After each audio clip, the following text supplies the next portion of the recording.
They called him the Allfather, the one-eyed wanderer who walked between worlds, trading flesh and blood for wisdom.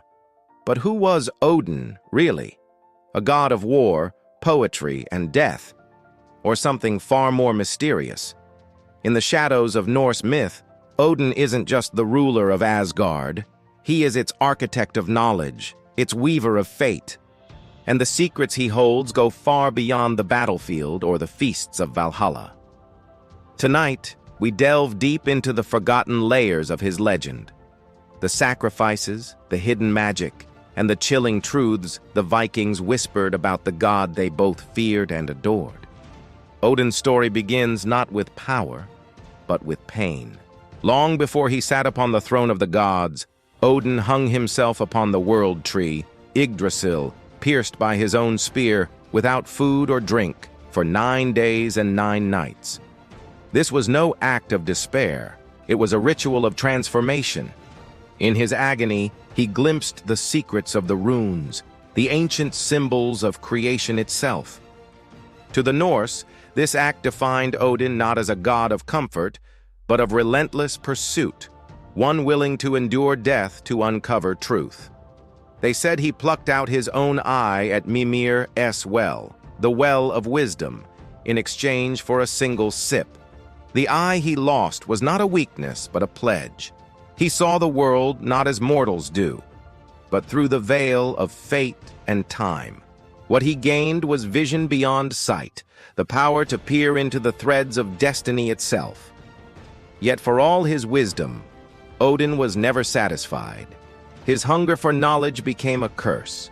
He sent his ravens, Hugin and Munin, thought and memory, to scour the 9 realms for secrets. Each dusk they returned, whispering what they had seen and heard into his ear. But even they could not ease his obsession. Every piece of knowledge led to another question, another mystery buried in shadow. The Vikings feared this side of Odin, the god who demanded sacrifice not from others, but from himself. To them, he embodied the cold, unflinching truth of the universe, that wisdom always comes at a price. And yet, they worshipped him, because Odin wasn't just the god of kings and poets. He was the god of seekers, wanderers, and those who dared to look beyond the known. But Odin's greatest secrets lie not in what he gained, but what he hid. Ancient texts speak of rituals Odin performed in solitude, rites to commune with the dead, to bind spirits, and to walk the unseen paths of the world. It was said that when Odin whispered to the fallen on the battlefield, their souls would rise again to serve him in Valhalla. To his followers, it was glory. To his enemies, necromancy. He was the first to master cedar, the old magic of the Norns, the weavers of fate. In doing so, he crossed the line between god and witch, between order and chaos. Even among the gods, this was controversial. To wield such magic was to risk one's essence, to invite madness and the corruption of destiny itself. But Odin's hunger was stronger than his fear. He sought power over the very forces that governed life and death. Some believed he succeeded, that he learned the final forbidden runes, symbols that could bend the fabric of reality. Others said he paid the ultimate price, that every vision he gained brought him closer to the doom he foresaw, Ragnarok. And that's where his legend darkens. Odin is not a god who flees fate. He's the one who walks toward it.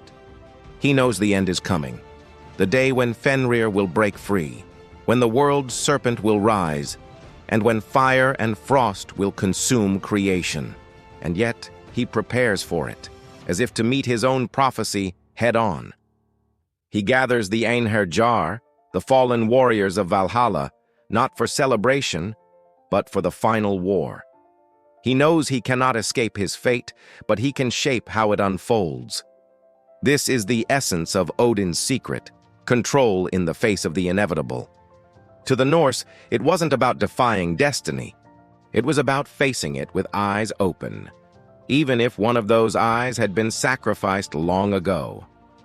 But Odin's influence didn't end with the Vikings. Across centuries, his story evolved, morphing into countless forms. The wise old wizard, the wandering sage, the mysterious hermit. Some see traces of Odin in Merlin, others in the gray pilgrim of later myths. He became the template for every figure who hides wisdom behind madness, every guide who knows the cost of truth. The runes, too, still echo his power. Even today, they are symbols of mystery and fate, relics of Odin's great sacrifice, each one said to hold the energy of creation, and perhaps a fragment of his soul. To carve them was an act of reverence, but also of danger. For the same symbols that gave Odin wisdom could unravel a mortal mind. And perhaps that is his final lesson. Odin's secrets are not meant to be owned, only glimpsed. He reminds us that the pursuit of knowledge is both divine and destructive, that to seek understanding is to risk everything you are, and that power, true power, comes only to those who are willing to sacrifice what they love most. So, the next time you see a storm on the horizon or a raven perched alone on a branch, remember the Allfather, the God who gave his eye, his blood, and his sanity, not for riches, but for truth. And ask yourself, what would you sacrifice to know what he knew? History isn't just in the past. It lives in the choices we make and the stories we dare to uncover. If this journey into Odin's hidden world intrigued you, make sure to subscribe and share your thoughts in the comments. The more we seek, the deeper the legends go.